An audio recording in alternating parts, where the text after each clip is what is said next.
చేయనటువంటి రీతిలో ప్రతి పర్యాయం ప్రతి సంవత్సరం మహానాడు జరుపుతున్నటువంటి ఏకైక పార్టీ భారతదేశంలో తెలుగుదేశం అనేది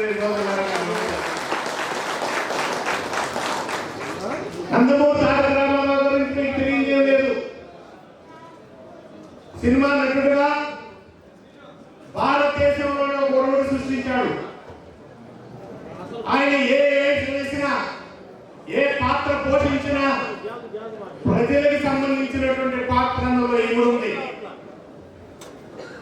భారతంలో కానీ రామాయణంలో కానీ అలాగే శాంతి సినిమాలో కానీ ఆయన ఏది చెప్పినా బయటికి తిరుగుతున్న వ్యక్తి అంటే ఏ స్థాయికి అనేది ఇంకా కూడా ఆయన అర్థం కాకుండా అహంకారం ఇంకా తగ్గల అర్థం చేసుకోవాలి. ప్రతి ఒక్కరు కూడా ఈరోజు 150 సీట్లు ఇస్తే నువ్వు ఏం చేసావు అనేది నువ్వు ఆలోచించుకోవాలి. సర్వనాశనం చేసి రాష్ట్రాన్ని సంవత్సరం దగ్గర 11 నెలలు అవుతుంటే ఒక సమర్థవంతమైన నాయకుడు 4వసారి ముఖ్యమంత్రి అయితే ఆయనకే ఈరోజు ఫైనాన్స్ స్ట్రీమ్లైన్ చేయడానికి రూపాయలు పడుతుంది. అంత ఇబ్బంది పడుతున్నారు. ఎక్కడ కూడా రూపాయలు లేకుండా అన్ని ఇబ్బందులు పెట్టి అన్ని చేస్తున్నాడు. ఎలాంటివన్నీ పాపాలు చేసి మళ్ళా నీకు ఒక 50-150 సీట్లు ఇస్తే ఒక పని చేయకుండా ప్రజల్ని ఎక్కడ ఎవరిని కొట్టడం లేకపోతే చంపడం లేకపోతే ఎవరిని అరెస్ట్ చేపిద్దామా ఎవరైనా జిల్లాలో వాళ్ళని ఎక్కడ కొట్టేద్దామా ఈ తప్పితే నువ్వు ఏదైనా ఒక పని మంచి పని చేసేదనేది ఆయన విమర్శించుకొని ఆత్మవిమర్శ చేసుకోవాల్సిన అవసరాలు ఉన్నాయి. ఈరోజు కార్యకర్తలు ఏదో భరోసా కోసం రేపు నేను వస్తాను నేను చూస్తానంటే నువ్వు సార్ చూసావు అయిపోయింది, నెక్స్ట్ పోయేందుకే పోతావు. కాబట్టి ఇలాంటివన్నీ కూడా కాదు. కార్యకర్తలకి మనం చేసిన తప్పులు దానివల్లే మనకి ఈరోజు ఈ పరిస్థితి వచ్చింది అని చెప్పి చెప్పుకొని మళ్ళా ప్రజల్లోకి వెళ్ళి నువ్వు తిరిగితే చెప్తే లేకపోతే నీ జీవితంలో మళ్ళా ముఖ్యమంత్రి గారు నేను వస్తే బాగా చూసుకోబట్టే పరిస్థితి కూడా ఈరోజు ప్రజల్లో మార్చుకోవాలి. కాబట్టి వాటివన్నీ చేశారు. కాబట్టి ఇక్కడ గెట్ అవుతున్నా నువ్వు అక్కడ ఆడుకునేవారు వాళ్ళు జిల్లాని సర్వనాశనం చేసి ఇంతమంది కేసులు పెట్టి ఏంటి పరిస్థితులు అనేది అర్థం చేసుకోవాలి. అదే కానీ కొంచెం కూడా కరెక్ట్గా ఉంటే ఓడిపోయినా గెలిచినా ప్రజలు ఉండేవారు. అది మనం గుర్తుపెట్టుకోవాలి.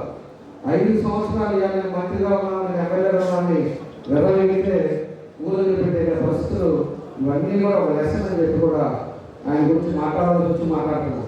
ఎందుకంటే మనం విమర్శించేది కాదు, విమర్శించడం ఉపయోగం చేసిన పాపాలకి 34 ఏళ్ళతో ఎగిరిపోయాడు. కాబట్టి ఆయన ఎందుకు రాలేకపోతున్నాడు అనేది ఆయన చేసిన తప్పులు, ఆయన చేసిన పనులు, ఆయన చేసిన దానివల్ల మహిళలను కొట్టించాడు. మన సీనియర్ మనవాళ్ళు ఇద్దరు మహిళలను కొట్టించాడు. మళ్ళా మనవాళ్ళ కేసులు పెట్టించాడు. ఈ పాపాలన్నీ ఎవరికైనా పోవు. పాప రోజులంట వచ్చే జన్మనే వాళ్ళంట. ఇప్పుడు ఏంటంటే పాపం చేస్తే ఈ జన్మలో అనిపించుకోవాల్సిందే. కాబట్టి జగన్ చేసిన పాపాలకి తల్లి పక్కెళ్ళిపోయింది, వాళ్ళ చెల్లెలు పక్కెళ్ళిపోయింది, నువ్వు ఉండేవాడికి ఒకరికి అదొకటి మినిమం. డబ్బులు పెట్టుకొని డబ్బులు సంపాదించడం డబ్బులు ఎంతవరకు కావాలో ఎంత పర్మిట్ కావాలో అంతవరకే సంపాదించుకోవాలి. నువ్వు ఇష్టారాజ్యంగా చేసుకొని అందరినీ దూరం చేసుకొని నువ్వు చేసిన కార్యక్రమాలు అని చెప్పి కూడా నేను తెలియజేస్తున్నాను. కాబట్టి మనం కూడా ఇవన్నీ కూడా ముందు చూపుని ఆలోచించుకోవాలి. ఇవాళ పదవులు లేకపోవడం అసంతృప్తి పడదు.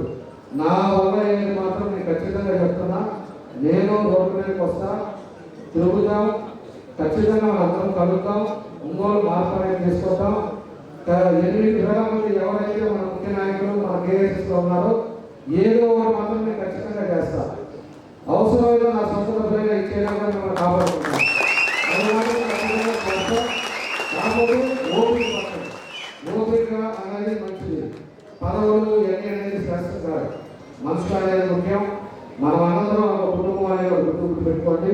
పదవులు వస్తూ ఉంటాయి, పోతా ఉంటాయి, ఉంటుంటాం, కలుస్తుంటాం, అది కాదు. ఇవన్నీ కూడా కష్టానికి 10 మంది ఉన్నారు అనేది మాత్రం మీరు గుర్తుపెట్టుకోండి అని చెప్పి కూడా మీకు మరోసారి మీకు తెలియజేస్తున్నా. ఈరోజు మన కుటుంబంలో కూడా ఈ మహానాడు సందర్భంగా మనం కూడా ఒక 10 తీర్మానాలు పెట్టాం.